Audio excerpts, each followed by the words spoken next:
This story begins with a couple named Mason and Amelia, who were on their way to attend a lavish party in their private jet. Soon, they arrived at the venue and began to enjoy the party.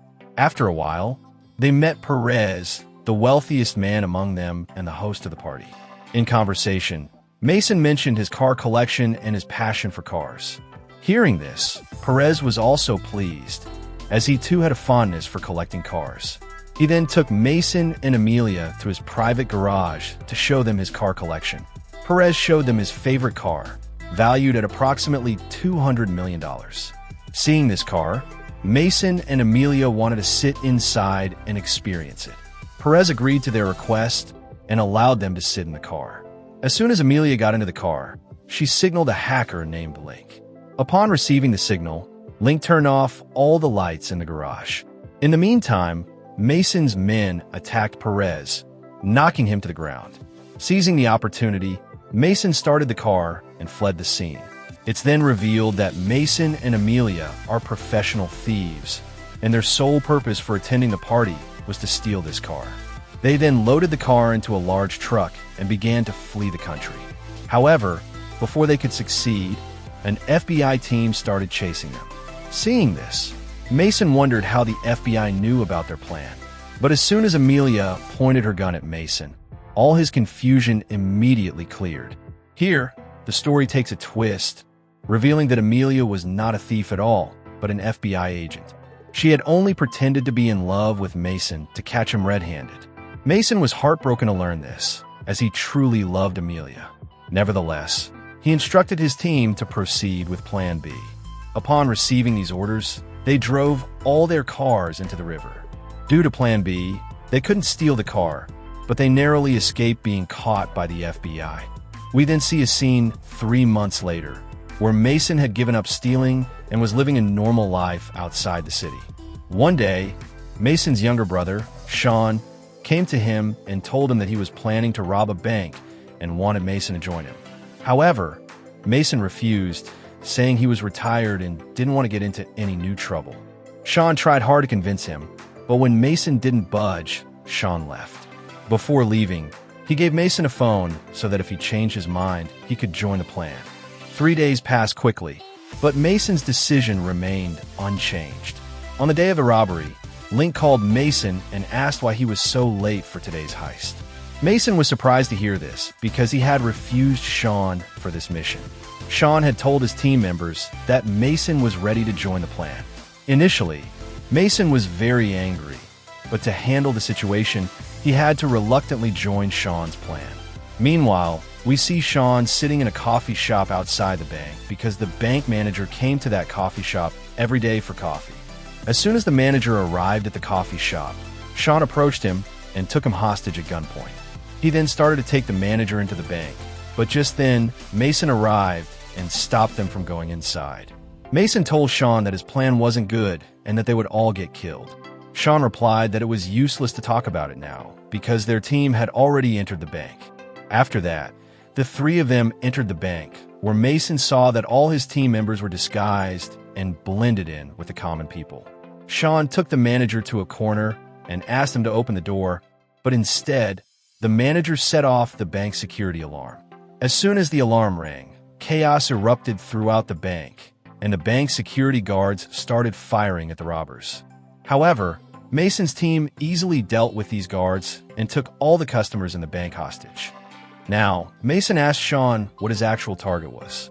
Sean explained that he was looking for a locker that belonged to a woman named Isabella Farrow, and that locker contained a hard drive with several $1 million worth of cryptocurrency. After hearing this, Mason took the manager to the bank's vault and asked him to open the locker. Now, pay attention. One key to this locker was with the manager, and the other key was with Isabella, the owner of the locker. This locker would only open when both keys were inserted into the locker simultaneously. The twist in the story was that Sean had no idea about the second key, and these guys had entered the bank with their entire gang to commit a robbery. When Mason found out about this, he got quite angry with Sean. He then told Link to hack the locker, bypass its security, and open it. Link showcased her skills and opened the locker within a few minutes by hacking it. But when they opened the locker, they didn't find any hard drive inside. Seeing this, the manager started laughing and told Mason that it was just a decoy box and that he didn't even know where the real box was. Seeing this situation, Mason's anger flared, and he severely reprimanded Sean for his poor planning. On the other side, we see the FBI team who had arrived outside the bank with a full force. And the leader of this mission was none other than Mason's ex-girlfriend, Amelia. Amelia contacted Mason's team, where Link tried to stall her with words. But Amelia was aware of these tactics, so she told Link to immediately connect her with Mason. Link then informed Mason that the FBI wanted to talk to him. Mason told Sean to keep an eye on a manager and quickly went to Link's room. When he heard Amelia's voice on the phone, his old memories resurfaced. But then Mason reminded himself that Amelia was now his enemy, and she had come to catch his team. After that, Mason began to negotiate with Amelia and told her to move her team 50 feet away from the bank, or he would kill the hostages one by one. He also demanded that she arrange pizza and beer for all of them, and that she herself deliver those pizza boxes inside the bank. Amelia agreed to this demand, but in return, she asked Mason to release 2 people. Mason also accepted her demand without any hesitation. After this, Mason's team shifted all the hostages to the upper hall and waited for Amelia. A little while later, Amelia arranged for food and drinks and entered the bank with them. Here, she met Mason, who was very happy to see her and started talking to her affectionately. However, Amelia paid no attention to these words and asked Mason to surrender. But Mason flatly refused and sent Amelia out of the bank. After that, he fed everyone and, as per the deal, released 2 people. But then something unexpected happened. The manager attacked Sean and fled with his gun. Seeing this, Mason also ran after him, and after a long chase, the manager was finally caught. After that, Mason interrogated the manager and extracted all the information about Isabella. The manager revealed that Isabella Farrow is the wife of Abel, the country's biggest gangster.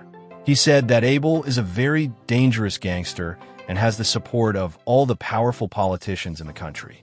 And perhaps that hard drive contains evidence of those politicians' dark deeds. And if that evidence comes out, the country's government will be in danger. However, even after knowing all this, Mason decided to steal that hard drive so that he could blackmail the government and get out of this bank. Meanwhile, a car stopped outside the bank, and inside was none other than Abel's lawyer. He ordered Amelia that if her team didn't catch those robbers in the next hour, the U.S. Army would attack the bank. Amelia didn't understand who this man giving her orders was. She discussed this with her supervisor, where she learned that the man's name was Alex, and he was Abel's lawyer. The supervisor told Amelia that Abel had the support of all the powerful politicians in the country, and therefore, they couldn't do anything in this matter. He told Amelia to try and get those robbers out of the bank as soon as possible, because if the U.S. Army entered the bank, many hostages would also be killed along with the robbers. On the other hand, Mason and his team began to break down the wall of the locker room because they hoped that the bank had hidden Isabella Farrow's vault in a secret room. But as soon as they broke one wall, another wall appeared in front of them. Meanwhile, the U.S. Army surrounded the bank from all sides and began preparing to enter. Seeing this, Amelia called Mason and asked him to surrender because if the U.S. Army entered the bank, the robber's death was certain. Mason told Amelia to leak the information to the media that the U.S. Army was about to attack the bank because if the media arrived outside the bank, the U.S. Army wouldn't be able to take any action. Amelia did exactly that and leaked the news to the media. Soon, the media gathered outside the bank, and the news spread like wildfire across the country. Seeing all this, the FBI head was very angry and removed Amelia from the case. After that, he called Mason and threatened him that if his team didn't surrender in the next 15 minutes, they would enter the bank. Inside the bank, Mason's team found a room where Isabella's locker was kept. As soon as they found the locker, Mason told Link to hack the locker, bypass its password, and open it. Link said that the locker security was quite strong and it would take at least 10 minutes to open it, while the U.S. Army would enter the bank within the next 8 minutes. Seeing this, Mason devised a plan and started releasing all the hostages one by one to give Link time to open the locker. Within the next few minutes, everyone was released, and finally, after releasing the manager, Mason's team members began to surrender one by one. Everyone had left the bank, but Mason and Link were still inside the bank.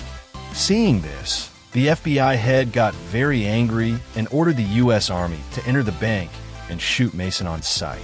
Upon receiving the orders, the U.S. Army entered the bank and started searching for Mason like dogs. As soon as they reached the room, they saw Mason, who was waiting for them with a bomb in his hand.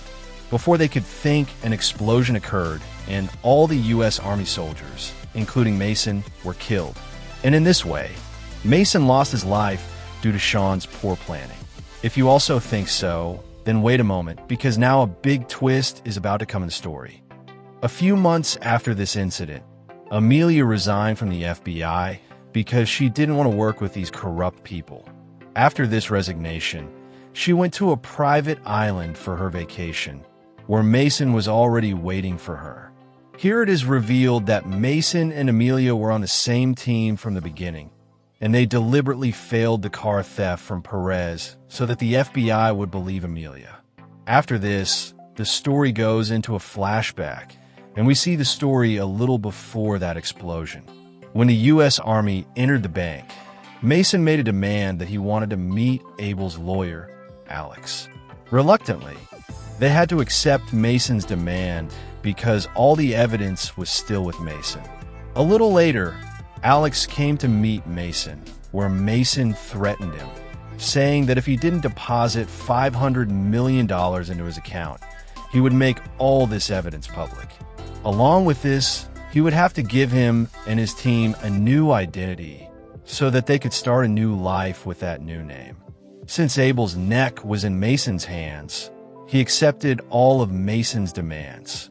After this, a fake explosion was staged in the bank so that people would think that Mason had died in the explosion. On the other hand, we see Mason and Amelia, who have now given up stealing and have started a new life with a new identity. I hope you enjoyed today's story. If you like this video, please like it and subscribe to the channel and leave a sweet message in the comments. See you in the next video.